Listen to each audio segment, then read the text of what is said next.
சின்ன முருகைய சிங்கார முருகைய சின்ன சின்ன முருகைய சிங்கார முருகைய கொஞ்சி கொஞ்சி தமிழ் பேசும் செந்தில் வடிவேலனவ கொஞ்சி கொஞ்சி தமிழ் பேசும் செந்தில் வடிவேலனவ சின்ன சின்ன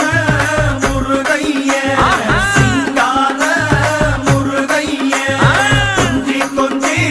தமிழ் பேசும் செந்தில் வடிவேலனவ சுப்பிரமணிய சாமி என்பார், கார்த்திகேயன் என்பார், சுவாமிநாதன் என்பார், முக அமுதன் என்பார், பாலசுப்பிரமணியன் என்பார், கருணாகரன் என்பார், கதிர்காம கந்தன் என்பார், கதிர்வேல